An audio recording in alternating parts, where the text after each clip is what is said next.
Hi, ladies. Hopefully, all is well and you're getting ready to celebrate the 4th of July with your families. First of all, I want to talk about some of the upcoming assignments, and then I'll go over just a brief sort of intro to some of the reading. Okay, so you should be, of course, thinking about the research paper that you're going to write.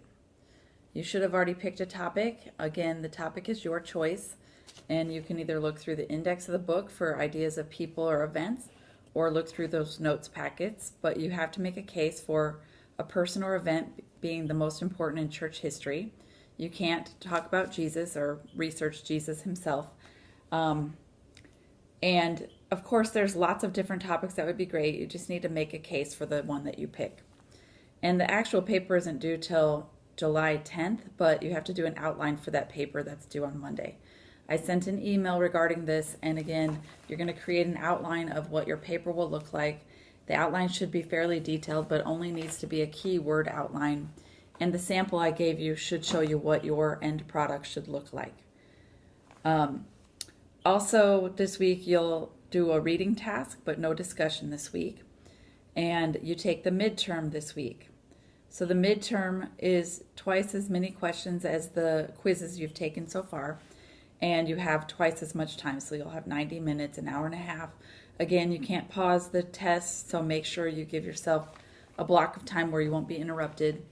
And make sure you have the notes packets. This will be over everything that you've read about up until this point. Back to the paper. The paper itself is a 3 to 5 page research paper. It will need a works cited page, which is not included in the 3 to 5 pages. You don't need a cover page. If you do include a cover page, that does not count as one of the pages. Also, make sure you use an intro, a body, and a conclusion, that you use at least 4 outside sources. Please don't use any personal pronouns. This is a formal paper, so you have to talk about it from kind of a different perspective. Don't use your own impressions or opinions. As far as the reading for this week, there's quite a few topics that you'll be reading about. The first one is Eastern Orthodoxy, or the other half of the Christian faith. Orthodoxy is a word that means right praise, right opinion, or right way. And so Orthodoxy was kind of the name given by the eastern part of the church. You'll read about how the eastern and western parts of the churches kind of got divided, and a little bit about the history of why that happened. And then you'll read about some of the things that were dividing points between the Western and Eastern Church. Some of these things dealt with the role of the Pope versus the Patriarch of Constantinople. The people in the East thought that the Patriarch of Constantinople should be equal to the Pope, whereas in the West they saw the Pope above the Patriarch. Also, the role of church versus state. In the East, they really weighed more toward the emperor having kind of power over the church, whereas in the West it kind of evolved where the Pope and the emperor were separate. They argued about the nature of the Trinity, like how do Jesus, God, and the Holy Spirit interact with each other? Are they all equal? Are some more important than the others? In the Eastern Church, they saw God as being above the Holy Spirit. And there were differing opinions about the nature of Jesus in the beginning, whether he was fully human, fully divine, or something in the middle. Also, the use of icons or the use of religious art was a real dividing point. In the Eastern Church, they saw religious art as being something idolatrous and distracting, and so they preferred icons, which were focused just on people with a lot of symbolic stuff, but not retelling an event. And they got rid of a lot of the religious art that weren't icons in the eastern part of the church. You'll also read about the religious practices and the spirituality of the Eastern Church. The next topic will be about Islam, and this arose around this time in church history. It started with a man named Muhammad, and Muhammad was just a regular person. He was a caravan driver from Mecca, and he liked to go into a cave and kind of meditate. And supposedly while he was in this cave, he was visited by the angel Gabriel, or as they call it, Jabril. And the angel Gabriel gave him all of these visions and all these kind of stories and instructions from God. And Muhammad was illiterate, so he memorized all of this and then passed it on to people. Eventually, all of what he said was written down into the Quran. And he had to flee Mecca in the beginning when he started this religion, but eventually they moved back to Mecca and took over all of Arabia. And much of what the Arian controversy said about Jesus, which I talked about in the last video, Jesus being human but not divine, is what Islam believes. They are a monotheistic religion, so that was very unique at the time in that area of the world. And they do believe only in God, and they think Jesus is the most important human, and that Muhammad himself was a prophet but not God also. So you'll read about Islam, and you'll also read about the 5 pillars, their major beliefs, and something called jihad. Jihad means holy war, and part of the Quran kind of encourages them to spread Islam. And eventually the way they spread it was through force or violence. And I think the idea of jihad has become kind of misconstrued or misunderstood. And of course, when we hear about Islam today, we're hearing about extremists. That is not the normal Islamic person. Islamic people are not terrorists. They are, God-loving people who are trying to live out their life according to their set of morals passed on to them through Muhammad. And I think you could kind of compare this to the Westboro Baptist Church. This is a church that claims to be Christian, but most of their practices are very antagonistic and hateful, and they don't represent the mainstream Christian, and yet a lot of people who aren't Christian might look at them and say, oh, all Christians are like the Westboro Baptist Christians. They really preach hate, and they do a lot of awful things. And, that would be similar to thinking that all Islamic people are like the Islamic terrorists that we hear about in the news. So don't buy into that. Islam is a peaceful religion. The people of Islam, the Muslims, are trying to be faithful and surrender to God. You'll next hear about monasticism, which happened in the early church. In the big cities, there was a lot of chaos and a lot of fighting and battles. And so it kind of made sense that some Christians started to move into the desert and live more of a nomadic life.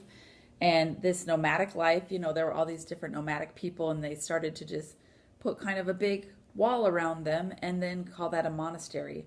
Monasticism, the word monos means alone or single, and so it was really a move to move away from all the chaos so that you could really focus on God and your spirituality. But it did kind of balloon into this major thing.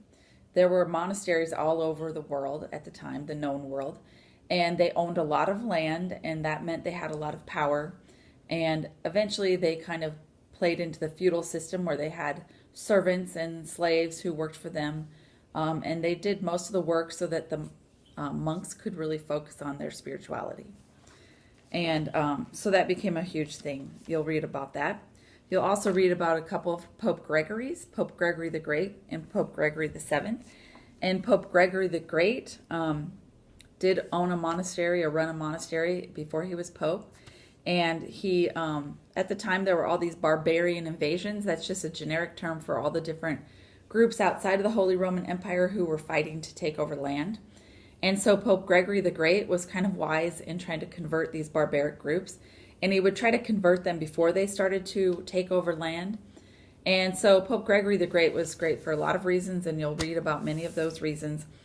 Pope Gregory II was a great pope because he really tried to separate the church from the state and free the emperors from having control over who the popes were and who the leaders of the monasteries were. So you'll read about that. Another great emperor who was a Christian was Charlemagne, and he kind of brought Christianity to the height of its popularity at the time. But he was also the type of emperor who really forced Christianity on people. And so you'll read about his reign also. In chapter 14, you'll read about several different religious orders that kind of popped up at the time. The Franciscans, the Dominicans, the Cistercians, the Begans.